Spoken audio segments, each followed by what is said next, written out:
everyone, it's a hot Sunday and today is going to be a very special video. I'm finally gonna do a video on cuttings, and I know I've been promising you all a video on cuttings forever, and now I'm finally gonna do it. But before we get into how to do cuttings, let me tell you what cuttings are.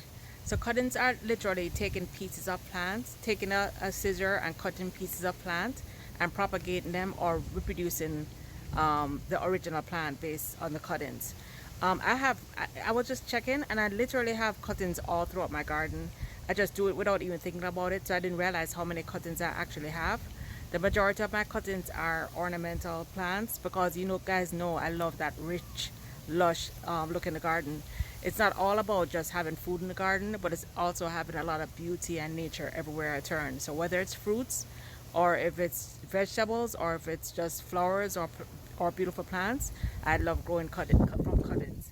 So before I get into how to do cuttings, I wanna show you some other things that I have grown from cuttings. So I'm gonna just walk through the garden and show you. So over here we have Joseph coat. I think it's otherwise known as coleus, or it's actually in the amaranth family. And you island people know amaranth. Callaloo is also in the amaranth family. I've heard of people eating these. I would not eat. I have never eaten it. I don't think I ever will. But this is Joseph coat. These originally, you can see there are different colors in here. And when you think about in the Bible, it talks about Joseph coat of many colors. So this has multiple colors. But the reason this has multiple colors is because originally I had seeds and I sprinkled them, and that's why all the different ones came up. However, what I've been doing is literally breaking pieces off and sticking it throughout the garden in different pots. Like for instance, this had already gone to seed. You see this one stalk is very tall. What I did was I had several stalks that were like very tall and stringy, and I cut them like about a month ago, and I stuck them in the ground here. At first they looked like they weren't gonna make it, but this is about 1 month later, and you can see all of these are just pieces that I literally just took a scissor and cut from the different Joseph coat plants I had throughout. And in another month or so, this is going to be a very full big bed of Joseph coat, right, or coleus or amaranth. I had these 3 begonias there before, but they weren't really doing much, and I wanted to have beauty on this side, so I have multiple Joseph coat. This was all free, just pieces of cuttings I took from overgrown plants. Right in front of it, I have this is a bromeliad. This is not actually a cutting, but you could call it a cutting. Bromeliads multiply. So I got 1 bromeliad from my brother years ago, and it has multiplied multiple times. All you do is take a knife and literally you find where it's joined, and you just cut it and you stick it in the ground, and you have a whole new plant. So I have these all over. You can see them. Here's some more bromeliads. Same thing. You can get 1 bromeliad or go to a friend's house who has bromeliads. Take the knife. All bromeliads go the same way. You cut it and stick it in the ground, and you have a new bromeliad. So this is all free. Let's see what else we have from cuttings. Here are some additional Joseph coat that I grew from cuttings that I broke and put pieces in pots. I like to have them everywhere because I love the multiple colors. Right below it, I have this is a succulent. I had 1 small plant, and I actually broke pieces of the succulent, and it's very easy. This you don't even need a scissors. You can literally break it like this, stick it in another pot, and in no time you'll have a whole other succulent growing. Here again is my cassava. So here is food. This is food that I grew from a cutting. So you guys remember my video back in October where I got a cassava stick, and you guys can see where I cut the stick in several pieces and stuck them in the ground, and now I have a pot full of cassava growing. Of course, you guys know my beloved sweet potatoes that I talk about all the time. Sweet potatoes are from cuttings. You can actually grow it from the potato itself, but you can also just break the cuttings. You can just take the cuttings from any place. For sweet potatoes, every single place where there's a leaf, every single place you see these little things, these will become roots. So you can easily reproduce sweet potatoes by cutting it, sticking it in water, and I'll show you some that I have grown in water, and then planting them in the ground. Or you can cut it and stick it straight in the ground. All those little things you see will become roots, and before you know it, you have a bag full or a ground full of sweet potatoes. Here over here I have some more amaranth or Joseph coat that I have, that I actually just literally broke a small piece of Joseph coat and stuck it in this pot with my blueberries, and as you can see, the Joseph coat took over. I walk right past this one. So this beautiful plant you see growing up the tree, this is also from a cutting from my brother's tree. I broke a little piece off his tree and I put it in a pot, and I had the pot leaning up against this tree, and the plant looked like it had died. Then it came back to, and then it started growing roots into the tree, and it basically became a part of the tree. So I was able to cut the plant, remove the pot, and it continued growing. So this is also a beautiful plant from a cutting. I also have some ground orchids. See these? These are ground orchids. You literally can break pieces and stick it in the ground. So I have these all over. Here's what the bloom looks like. It's a beautiful bloom. You literally break pieces, stick them in the ground. I stick them in pots all over. You guys can see I put coleus here. I put the amaranth. I love to just mix different things in. Here are some periwinkle that just pop up randomly. I just love to take these free things and propagate them throughout the garden. This is also a lily. This is not a cut-in, but these lilies, this is one lily, and you can see it's now dozens of lilies. It propagates the same way bromeliads do. It shoots up multiple bulbs, so all you have to do is pull the bulbs out and share or put them in other parts of the garden. But this is an absolutely beautiful plant. These blooms bloom for months. Well, not months, but maybe for a few weeks. I had like 5 or 6 blooms for like about four weeks, and this is the last of the blooms. All right, so what else do we have? Here are some more of the bromeliads that I talked about. And over here is some more amaranth. And I actually saw this when I went to my sister's house. In her neighborhood, they just planted amaranth, and I literally just opened the door of my car, broke a little piece, and literally a little piece like this. I stuck it in this pot, and you can see how big it is now. I've also stuck it in all different pots.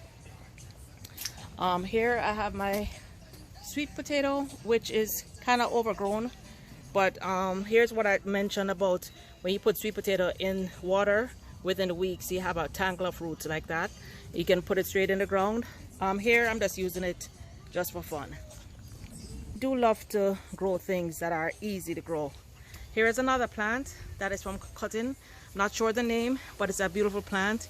You can break a piece off, stick it in a pot, and it grows. Again, here's another one, this beautiful red plant. I had them in the front of my house, and I just cut pieces of this, stuck them in different pots along with my crotons. This croton is from a cutting. I stuck that and the red plant in the same pot, and you can see now I have a beautiful free plant. One of these crotons cost like 15 bucks at the store, and I recently saw these plants. Of course, they weren't anywhere near as big as this, but I think like 20 bucks, like potted at Lowe's. So literally, you can have hundreds of dollars worth of plants for free. There are some more of those succulents I told you that I have, that I populated.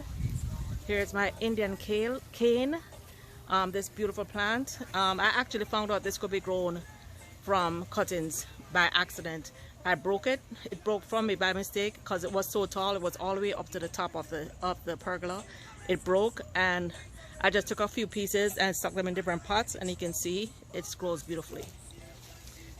Over here, another food that I grew from cutting. A few weeks ago, I did a video at my mom's house where I made some raised beds for her, and she had Everglades tomatoes that was just growing wild in her grass. I guess something pooped it out. So what I did was I took a little piece of the Everglades tomato, I took a little cutting off it, stuck it in the pot here, and look at this, guys. This is, I did that video maybe a month, 5 weeks ago, maybe 5 weeks ago, and look at this. It's already laden with Everglades tomatoes. When I did the cutting, it already had tomatoes on it, but I wasn't sure if it was gonna make it, so I took all the tomatoes off. And look at this, look how big this is now. This was maybe like a 6-inch cutting, maybe 6 inches, and then now it's full of Everglades tomatoes. Look, it's laden with Everglades tomatoes. Guys, look. So this was a small cutting 6 weeks ago. So that is something, like literally every branch is laden with tomatoes. So this is one of the big secrets that I want to share with you regarding cuttings. Tomatoes, you don't have to go out and buy 10 tomato trees or 10 tomato plants. You can buy one, or you can plant a seed, or in this case a bird can poop out a seed, and you can have your own Everglades tomato or your own tomato plant, and all you have to do is break pieces and stick it in the ground, and you can have your own cuttings. So these two tall plants here are black cherry tomatoes. I had actually planted seeds the same time I did my seed video, but I didn't think these were gonna make it, so I didn't even mention it.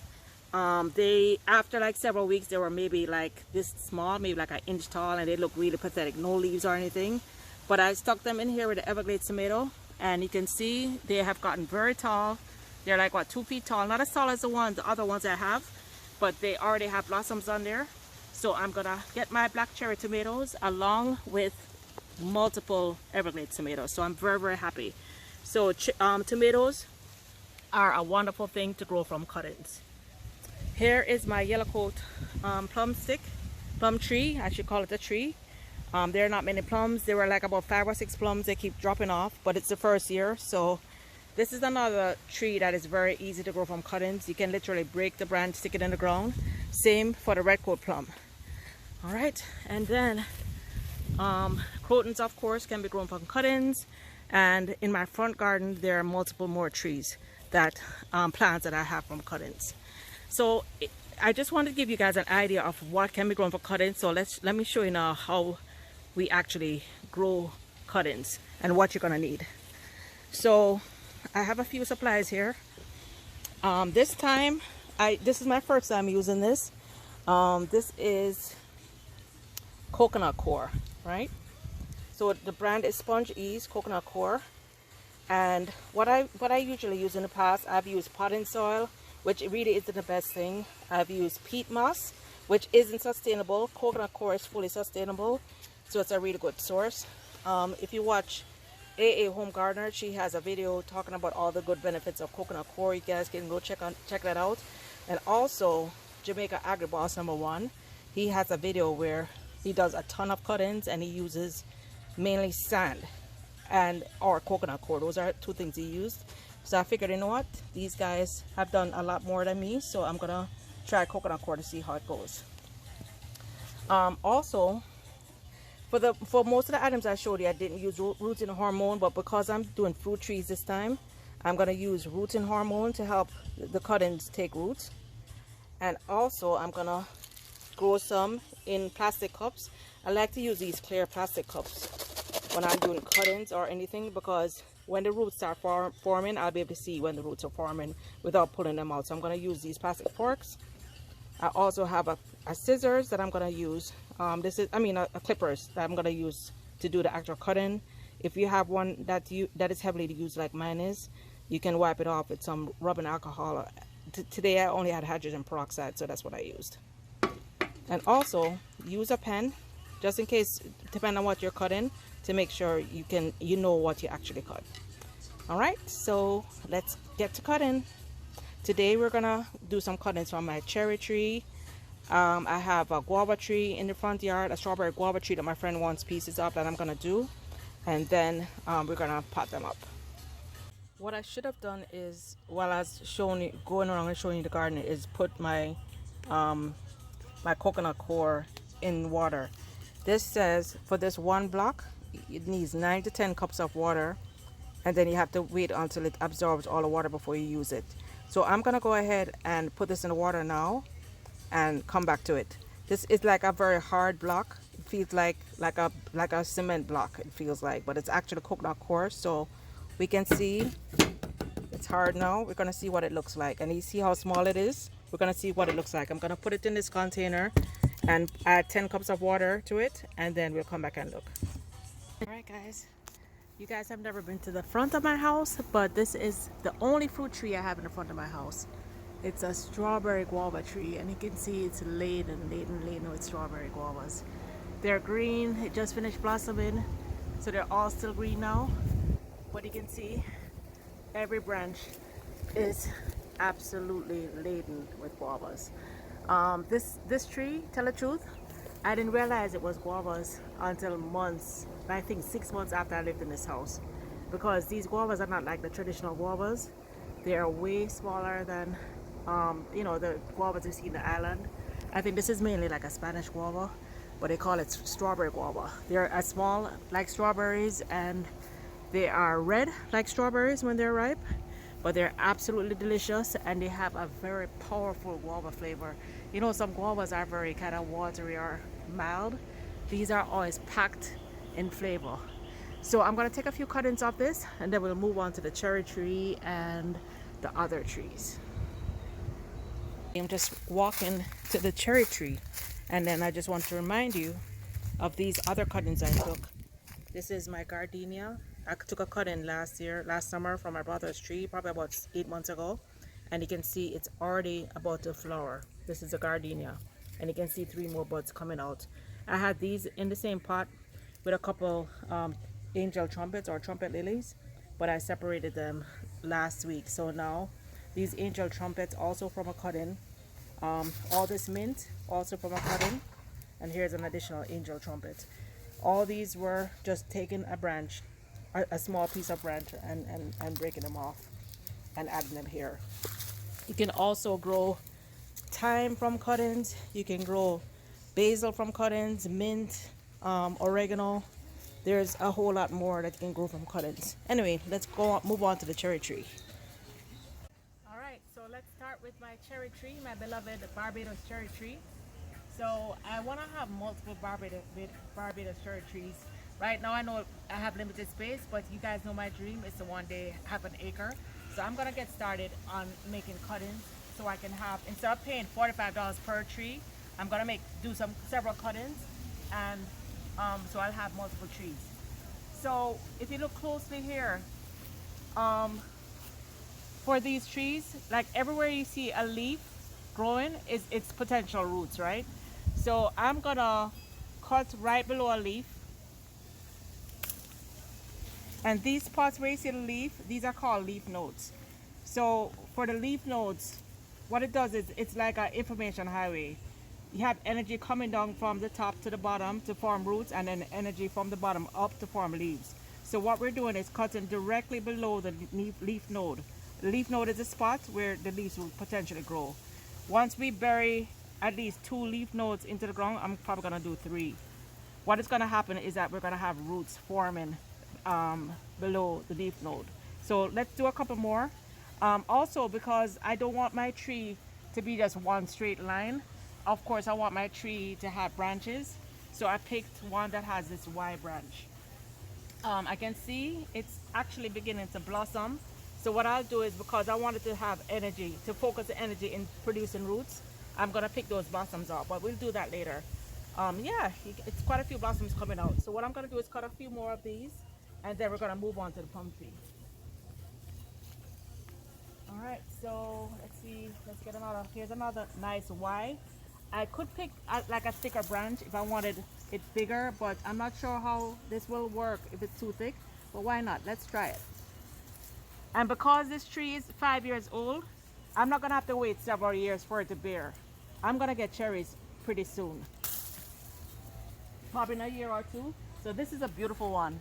It actually has a little, it looks like it has a little aphids on here. I'm gonna pick out these branches with aphids and I'll treat it. But this one has multiple branches, so this is gonna be a great cherry tree.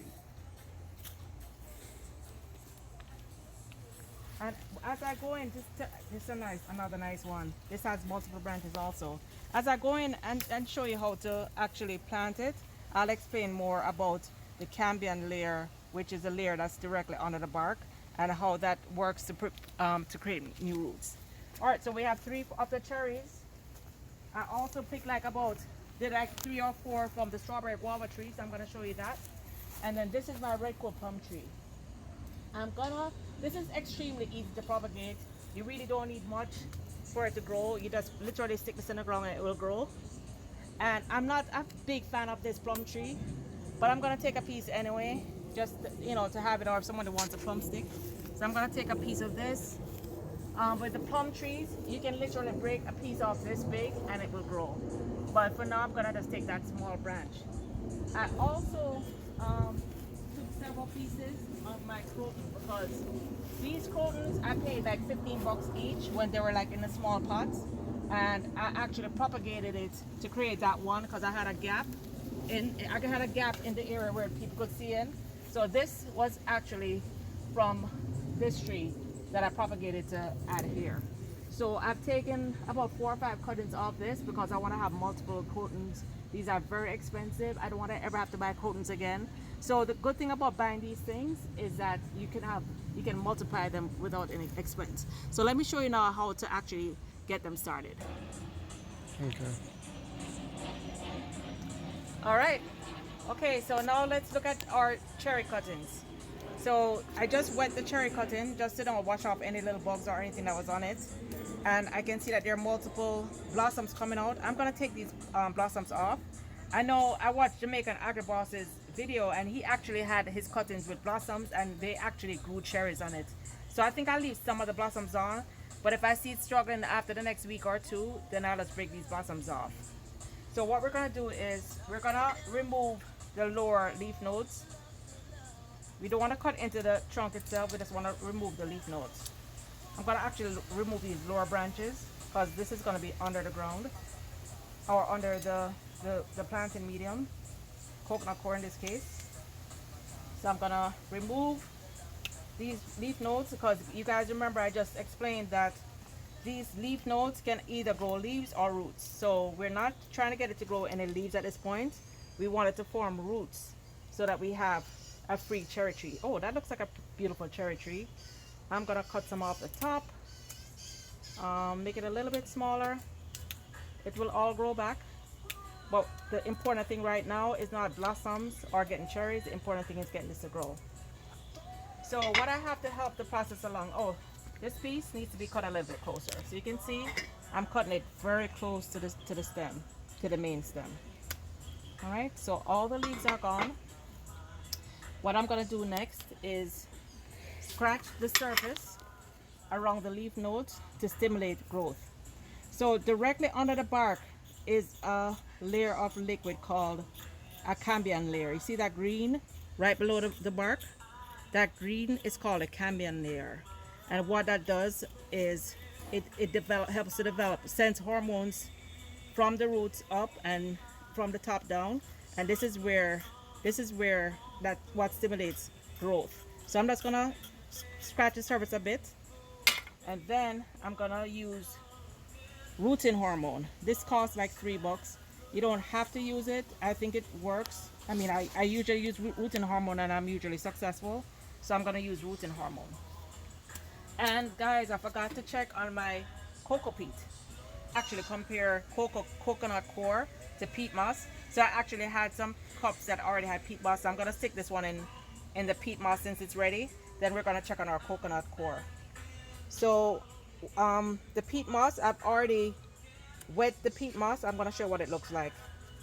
It's damp, but it's not soaking wet because you don't want it to rot, right? So it's damp. I already wetted up the peat moss. So it's nice and damp, but when you squeeze it, you see a slight little liquid, but it's not really wet. Gonna take my finger, stick a hole in it, and then just put this straight in. Making sure I cover at least 2 to 3 leaf nodes, right? And this is peat moss. Wait, what is this? Yes, this is peat moss. So this first one is peat moss. The reason I'm doing this, guys, you know, I'm always about experimenting, right? So I'm gonna see which one really goes better.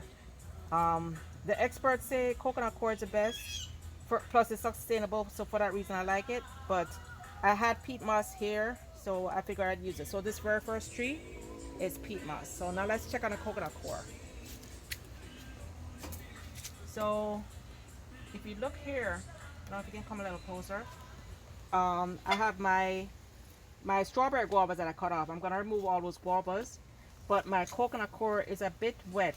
Like I put too much in there. So what I'm gonna do is get a cup. I'm gonna squeeze out the water. See, it's way too wet. You don't wanna have it this wet because you don't wanna make your roots rot. So wring it out. So picture you have a rag and you wring out all the water. but it's still moist. That's a little bit dry. So I'm gonna wring it out, but leave a little bit moisture in there. Add that, my coconut core. Make sure it's packed in well. I've seen some people put holes at the bottom of the cup, some don't.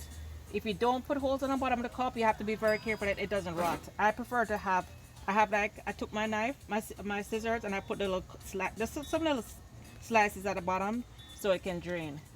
So this is my coconut core. So let's get another cherry and put in coconut core. So this one is a bit big, so I think I'm gonna cut this one here. You want to have between maybe 6 to 12 inches maximum for these cuttings. I'm going to teach you another method that's called air layering, where you can use much bigger pieces. You can have 2 feet, 3 feet, and it works well. My next video is going to be on air layering, and I'll show you that. But for cuttings, you know, remember this doesn't have any roots right now, so you want to make sure that it has enough to sustain.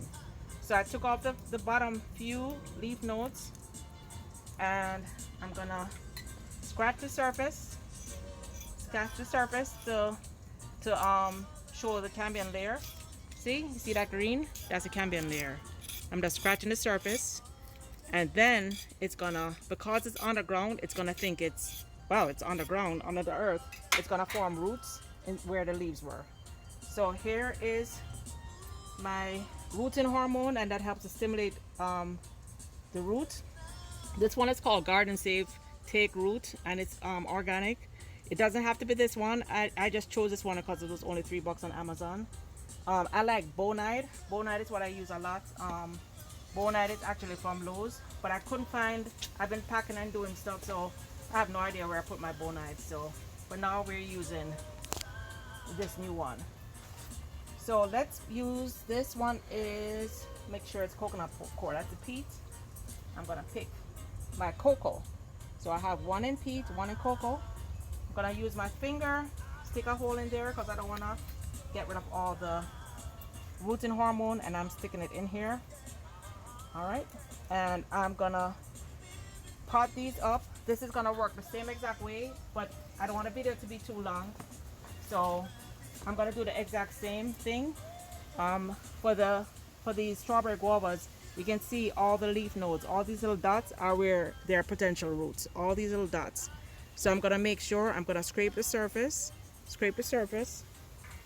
dip it in my rooting hormone. See, that green is a cambium layer. So I'm scraping the surface. Everybody doesn't do this. Some people don't, but I find this works for me, so I'm gonna do it. I'm gonna probably cut this into 2 or 3 pieces, and then I'll show you after, once I've potted everything up. All right, so I'm all done potting these up. You can see what it looks like now. What I did was I took off most of the blossoms.